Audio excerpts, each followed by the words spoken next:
गुरुदेव महाराज की, बोलो वृंदावन बिहारी लाल। देखो ध्यान देना, इसलिए भगवान कृष्ण ने अर्जुन को एक बात कहा।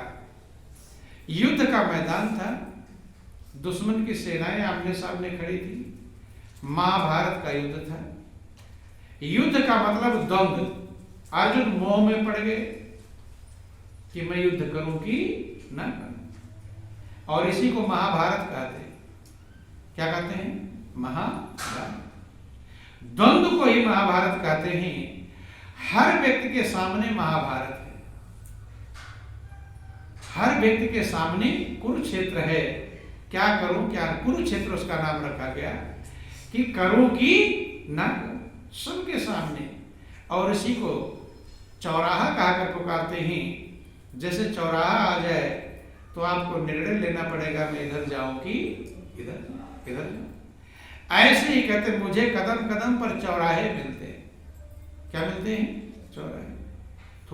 थोड़ा काम किया, सोचा ये करूं कि ना करूं, इधर जाओ कि ना जाओ। और इस चौराहे पर निर्णय लेने के लिए आपका मन साफ होना चाहिए। क्या होना चाहिए? मन साफ। मन रूपी शीशा साफ होगा तो आपको सच्चाई साफ दिखाई पड़ेगी और आप सही दिशा में मुड़ जाएंगे, सही दिशा में चले जाएंगे। मन का शीशा साफ नहीं होगा तो आप उल्टी दिशा में मुड़ जाएंगे। इसलिए भगवान कृष्ण कहते हैं युद्ध के मैदान में कि अर्जुन, तू मन को मुझ में लगा दे और बुद्धि को मुझ में लगा दे। चूंकि ये मन जहां जाएगा उसी जैसा बन जाएगा, उसी का असर अपने ऊपर डाल देगा। जैसे आप धूल मिट्टी भरे रास्ते में जाओ तो कालिख जहां उड़ रही हो तो कपड़े पर क्या लग जाएगा? धूल मिट्टी लग जाएगा, कालिख लग जाएगा, नहीं लग जाएगा। ऐसे मन जहां जाएगा, मन पर उन चीजों का भी असर पड़ता है कि काजल की कोठरी में कैसो ही सयानो जाए, वो एक लीक काजल की लागिए पे लागी। कालिख के घर में कैसे भी चले जाओ, थोड़ा बहुत कालिख लग ही जाए। इसलिए अभी आप लोग यहाँ पर बैठे हैं और आपका मन किसी चिंता वाली बात में पहुंच जाए तो, चिंता वाली बात घूमने लगे दिमाग में, तो आप बैठे बैठे खुश रहेंगे कि बेचैन? क्या रहेंगे? बेचैन। क्यों? मन जहां गया और उसी का स्वरूप बन जाएगा, उसी का असर अपने ऊपर ला लेगा। और मन अगर खुशी बात वाली बात में चला जाए तो आप खुश रहेंगे। जहां मन जाता है, हर पल सबके साथ होता रहता है। जैसा विचार आपके अंदर आता रहता है, जिस समय जैसा विचार आएगा, आप रात में भी सोने जाते हैं बिस्तर पर और उस समय भी कोई टेंशन वाली बात विचार में आ जाए तो मन में क्या आ जाएगा? टेंशन आ जाता है। तो नींद जल्दी आएगी, उसी चिंता में आप घूमते रहेंगे। जल्दी नींद कहते नहीं लोग कि आज तो मुझे बहुत देर में नींद आई, कहते कि नहीं जल्दी नींद नहीं है। ध्यान देना। बोलो वृंदावन बिहारी लाल की जय, उमापति महादेव की जय। और यही मन खुश वाली बात में चला जाए तो महापुरुष मन को क्यों प्रभु में लगाने के लिए कहते हैं? क्योंकि परमात्मा ही आनंद का भंडार है। किसका भंडार है? आनंद। और जब परमात्मा में आपका मन लगेगा तो ये क्या प्राप्त करेगा? आनंद को प्राप्त करेगा, आनंद पाएगा, शांति पाएगा। तब इसके अंदर निर्णय लेने की क्षमता होगी। क्या होगी? सही निर्णय ले ले। निर्णय ही महत्वपूर्ण है। चौराहे पर अगर हम सही निर्णय ले ले कि ये रास्ता जाएगा तो सही दिशा में पहुंच जाएंगे, और गलत निर्णय ले लिए, उल्टा रास्ता पकड़ लिए तो कहीं का कहीं पहुंच जाएंगे। और कभी कभी लोगों को लौट कर आना पड़ता है कि नहीं? क्यों? निर्णय गलत ले लिए। इसलिए निर्णय के लिए आपके मन को सही होना चाहिए। इसलिए भगवान कृष्ण अर्जुन से कहते हैं, अर्जुन तुम मन को मुझ में लगा दे। अर्थात मन सही कैसे होगा? जब ये सही कर्म करेगा। क्या करेगा? सही। उल्टे मन से, उल्टे कर्म से मन उल्टा होता है और सही कर्म से मन सही होता है। ध्यान देना। बोलिए प्रेम से गुरुदेव महाराज की। तो जो आपके अंदर सद्गुण है, अच्छे गुण हैं। प्रेम का गुण मन में अगर आएगा, दया का गुण आएगा, परोपकार का गुण आएगा, करुणा का गुण आएगा, अगर ये गुण आपके अंदर में आएगा तो आपका मन साफ हो जाएगा। क्या हो जाएगा? साफ। लेकिन आपके अंदर ईर्ष्या द्वेष का गुण आएगा, अवगुण है, छल कपट का अवगुण आएगा, तो मन कैसा हो जाएगा? मन गंदा। कैसा हो जाएगा? गंदा। और जब मन गंदा हो जाएगा तो आपका कर्म गंदा, विचार गंदे हो जाएंगे। कैसे हो जाएंगे? विचार गंदे होंगे तो कर्म भी गंदे होंगे और फिर आपका जीवन बिगड़ जाएगा। इसलिए महापुरुष कहते हैं कि मन की तरंगे मार ले बस हो गया भजन, और आदत बुरी सुधार ले बस हो गया भजन। आए हो तुम कहां से और जा रहे कहां, इतना ही कर विचार ले तेरा हो गया भजन। भजन क्या हो जाएगा? कहां से आए हो और फिर आगे जा कहां। बोलो वृंदावन बिहारी लाल की, कि आया है कहां से तू और तुझको कहां जाना। आया है कहां से तू और तुझको कहां जाना। ये बात समझ बंदे क्यों फिरता है अनजाना। ये बात समझ बंदे क्यों फिरता है अनजाना। आया है कहां से तू और तुझको कहां जाना। आया है कहां से तू और तुझको कहां जाना। आने का जमाने में मकसद है तेरा इतना। आने का जमाने में मकसद है तेरा इतना। पहचान के मालिक को उनका नाम सदा जपना। पहचान के मालिक को उनका नाम सदा जपना। इतनी सी कहानी है, इतना ही है अफसाना। इतनी सी कहानी है, इतना ही है अफसाना। आया है कहां से तू और तुझको कहां जाना। आया है कहां से तू और तुझको कहां जाना। ये बात समझ बंदे क्यों बनता है अनजाना। ये बात समझ बंदे क्यों बनता है अनजाना।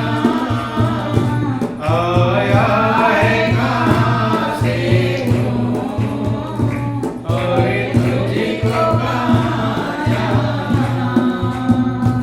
आया है कहां से तू और तुझको कहां जाना। तुम भूल के मालिक को दुनिया का जो बन बैठा। तुम भूल के मालिक को दुनिया का जो बन बैठा।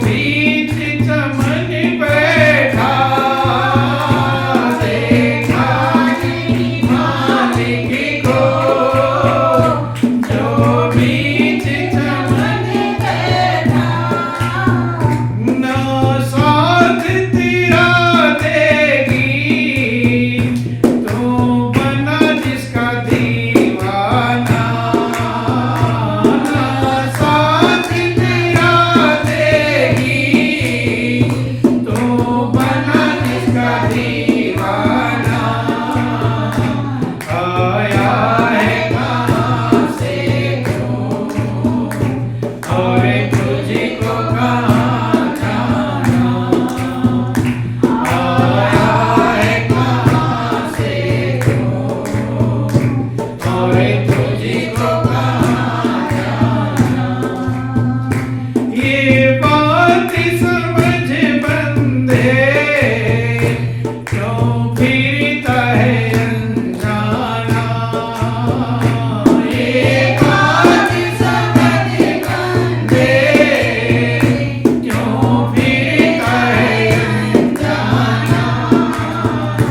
आया है कहाँ से तू और तुझको कहाँ जाना, आया है कहाँ से तू और तुझको कहाँ जाना। ध्यान देना बंधुओं, जब इस संसार में हम आते हैं तो आने का मकसद है कि वो परम सहारा हमारा बन जाए, उस परम सहारे को पकड़ ले जो सहारा कभी छूटे नहीं। वो परम सहारा परमात्मा है। लेकिन इस संसार में आकर के माया का जाल मिल जाता है। क्या मिल जाता है? माया का जाल। बंधु, जो चीजें पहले आपके साथ थे नहीं और बाद में रहेंगी नहीं, पहले जो आपके साथ था और बाद में रहेगा, इस पर हम गौर कर पाते नहीं। जब आप इस दुनिया में नहीं आए थे, जब पैदा नहीं हुए थे, उसके पहले आपका साथी कौन था? कौन था? परमात्मा। और जब सब साथी साथ छोड़ देंगे फिर कौन रहेगा? परमात्मा। लेकिन बीच में परमात्मा इसी टेस्ट के लिए माया का जाल देता है, तमाम सारे साथी मिल जाते हैं और इन्हीं के चक्कर में हम मूल को भूल जाते हैं। जैसे पत्ते पत्ते को सींचने लगे और जड़ को छोड़ दें, मूल को छोड़ दें तो पत्ते भी सूख जाएंगे। महापुरुष कहते हैं कि ये जाल हमारी टेस्ट है, इम्तिहान है। कुछ समय के जो पहले था नहीं और बाद में रहेगा नहीं। ये दुनिया, पहले आप दुनिया का कुछ भी आपके साथ नहीं था और बाद में रहने वाला नहीं। परमात्मा पहले भी था, आज भी है और कल भी रहेगा। तो महापुरुष कहते हैं उस जड़ को मत छोड़ो, जड़ को पकड़ करके, जड़ से ही पत्ते मिलेंगे, डाल मिलेंगे, फूल मिलेगा, फल मिलेगा। और पत्ते पत्ते पर सिंचाई करने लगे तो कि पात पात को सींचते पेड़ को दिया सुखाए, ओ माली सींचे मूल को ऋतु आए फल खाए। तो कुछ लोग विचार करते हैं कि क्या बेटा बेटी ये दुनिया के लोग मिले ने छोड़ दें क्या? हैं? जो कहते पहले थे नहीं और बाद में रहेंगे नहीं। तो महापुरुष कहते नहीं, इन सब का पालन करो लेकिन इसको समझ कर करो। क्या कर करो? समझ कर। इसके पीछे छिपा कौन है? बंधु, ये बंधन का भी कारण बन सकता है और उद्धार का भी कारण बन सकता है। आप लोग जड़ भरत का सुनते हैं कि राजपाट को छोड़कर जंगल में चले गए और भजन करने लगे। हिरण के बच्चे को पाल लिया, सब जगह से ममता हट गई थी, लेकिन एक जगह मन लग गया। कहाँ मन लग गया? हिरण के बच्चे। कि मैं जा रहा हूं इस संसार से, अब इस हिरण के बच्चे के जिसको मैंने पाला था, उस मेरे मृग सोने की अब देखभाल कौन करेगा। बस इतना विचार, क्योंकि विचार ही बंधुओं बहुत बड़ा कारण है, इतना विचार ही उन्हें अगले जन्म में हिरण बना दिया। क्या बना दिया? हिरण बना दिया। जैसे अभी आप किसी से खूब प्रेम करते हो, लेकिन एक उल्टा विचार आ जाए तो प्रेम रहेगा या ईर्ष्या हो जाए? क्या हो जाएगा? विचार ही तो है। एक उल्टा विचार आ गया, वो विचार सही हो चाहे गलत हो, कैसा भी है, एक विचार उल्टा आ गया तो घृणा में बदल जाएगा। बंधु, तो विचार मृत्यु के समय उनके मन में विचार आया कि मैं जा रहा हूं, लेकिन इस मेरे मृग छौने की हिरण, इसकी देखभाल कौन करेगा? और अगला जन्म उन्हें हिरण का मिल गया। अब क्या विचार करना था कि जब ये पैदा हुआ था उस समय वही मैं मौजूद था, जिस मालिक ने इसको पालने के लिए मुझे वहीं खड़ा किया था, क्योंकि वो गंडकी नदी में स्नान कर रहे थे। अब जब शेर की दहाड़ से गर्भवती हिरनी छलांग लगाई तो वहीं पानी में उसका बच्चा जन्म लिया, गिर पड़ा। हिरनी उस पार जाकर मर गई और इन्हीं के सामने था, उस बच्चे को उन्होंने उठा लिया। तो विचार क्या होना चाहिए था? विचार होना चाहिए था कि जिस परमात्मा ने इसके जन्म के समय मुझे वहीं खड़ा रखा था पालन करने के लिए, तो अब तो बड़ा हो गया है, अब वो चलता है, कूदता है, भागता है, तो अब क्या वो संभाल नहीं करेगा? अगर ये विचार आता तो फिर वो बंधन में नहीं बनते। ध्यान देना, विचार ही है। ये विचार आ गया कि मेरा हिरन था, मेरा बच्चा था, अब उसकी देखभाल कौन करेगा? तो बंधन में बंध गए। और ये विचार आता कि जिस मालिक ने उस समय मुझे खड़ा किया था जन्म के समय, तो अब तो बड़ा हो गया, अभी वही जिम्मेदारी निभाएगा, देखभाल करेगा, तो दौड़ रहा, भाग रहा। ये विचार आता तो बंधन से छूट जाता। तो विचार ही बंधन है और विचार ही मोक्ष है, स्वतंत्रता है, आजादी है। विचार ही सुख का कारण है और विचार ही दुख का कारण है। और इसलिए विचारों का परिवर्तन हमारे अंदर होना चाहिए। क्या होना चाहिए? विचारों का परिवर्तन। जैसे जिन बाल बच्चों को आप पालते हैं, पोसते हैं, उनको बनाया किसने? परमात्मा ने बनाया। उनके श्वास कौन चला रहा है? परमात्मा। आप जरूर जिम्मेदार हैं कि आप कमा कर खिला रहे हो, लेकिन जब आप कमाने जाते हैं तो उस समय आपके श्वास भी वही मालिक चलाता है। कौन चलाता है? परमात्मा। आपकी बुद्धि को वो सही रखता है। अगर बुद्धि बिगाड़ दे तो कमा लेंगे? जरा सा बुद्धि खराब हो जाए तो पागल बनकर नाचने लगेंगे। तो आपको भी वही चला रहा है, अकल बुद्धि पालन का दे रहा है, और आपके बच्चे को भी वही चला रहा है। अगर ये बात आपको समझ में आए कि परमात्मा की एक दी हुई दात है, क्या है? दात है, और इसको सेवा करना, इसका पढ़ाना लिखाना, इसकी ड्यूटी निभाना मेरा कर्तव्य है। किसका समझकर? किसका? परमात्मा का समझकर कि अपना? परमात्मा का समझकर अगर करेंगे तब बंधन में बंधने वाले नहीं, लेकिन अपना समझेंगे तो क्या हो जाएंगे? बंधन में बंध। यही दोनों में अंतर है, समझ लो। जैसे एक कपड़े की दुकान पर कोई नौकर काम करता है, अब 10,000 रुपये महीने मिलते हैं उसे। मालिक जो काम करता है, कपड़ा निकाल कर दिखाना, फिर खुले हुए कपड़े को ताह करके रखना, लगाना, सारा काम करता, पैसे लेना, पैसा रखना, लौटाना, ये सारा काम जो मालिक काम करता है वही नौकर काम करता है।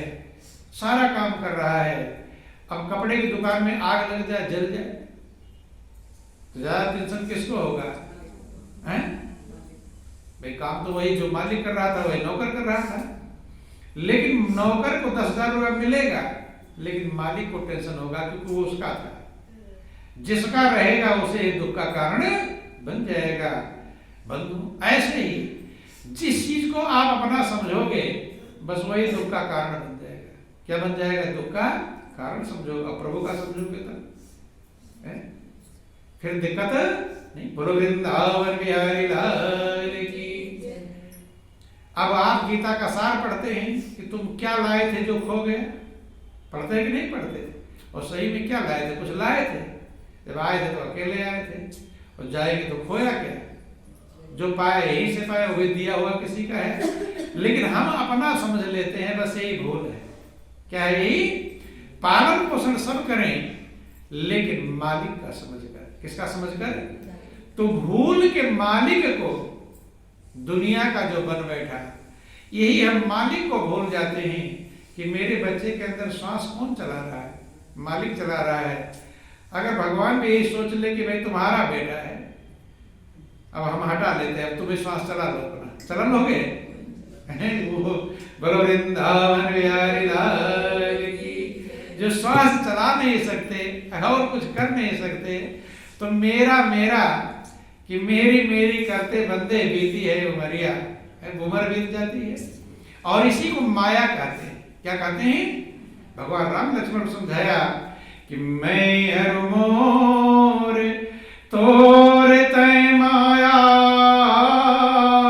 ओ जय बस कीने जीव निकाया। मैं और मेरा और तू और तेरा, ये जो भेद है, बस यही माया का बंधन है। क्या है? माया का बंधन। आपके बच्चे की लड़ाई है, दूसरे बच्चे की लड़ाई हो जाए, झगड़ा, और आप जान रहे हो मेरे बच्चे की गलती है, लेकिन गलती किसका देंगे? दूसरे वाले है। ये माया कर्म बिगाड़ दिया। किसने बिगाड़ा? आपके बेटे के मोह ने कर। धृतराष्ट्र का किसने कर्म बिगाड़ा था? पुत्र का मोह। दुर्योधन के जो पुत्र था उसका मोह ने धृतराष्ट्र के कर्म को बिगाड़ दिया। धृतराष्ट्र चाहता तो महाभारत की लड़ाई कुछ भी ना, झंझट ना होती, लेकिन पुत्र मोह के कारण पूरा जीवन बर्बाद कर दिया। ऐसे हम जिसको मेरा समझ जाते हैं, उसके मोह के कारण क्या करते हैं? अपने जीवन को बर्बाद। और जो परिवार पुत्र के मोह के कारण अपने जीवन को बर्बाद कर देते हैं, उन्हीं को धृतराष्ट्र कहते हैं। क्या कहते हैं? धृतराष्ट्र आपको कहा जाए अच्छा लगेगा? नहीं अच्छा लगेगा। तो धृतराष्ट्र मत बने। महापुरुष कहते हैं मोह सकल व्याधि कर मोला, और तिनते पुण्य उपजे बहुसोला। मोह सारी व्याधियों की जड़ है, दुखों की जड़ है। उपाय क्या है? उपाय यह है कि ये सब कुछ अपना ना जान करके सब कुछ परमेश्वर का जानो। किसका जानो? मान सोच लो कि प्रभु ने मुझे ड्यूटी दिया है। क्या दिया है? ड्यूटी दिया है। बाल बच्चों का पालन करो, पोषण करो, कमाओ, जो जो काम आप करते हैं। तो सोच लो प्रभु मेरा मालिक है और उसने मुझे ड्यूटी दिया है, और उसके बदले आपको वेतन मिलता है। जो बाल बच्चों का पालन करते हैं तो आपको भोजन मिलता है, आपको वस्त्र मिलते हैं, आपको रहने की व्यवस्थाएं मिलती हैं, सूरज की रोशनी मिलती है, हवा न पानी मिलता है कि नहीं? तो सोच लो ये मेरी ड्यूटी है। अब नौकर ड्यूटी बजा देता है, फिर झंझट नहीं रहता।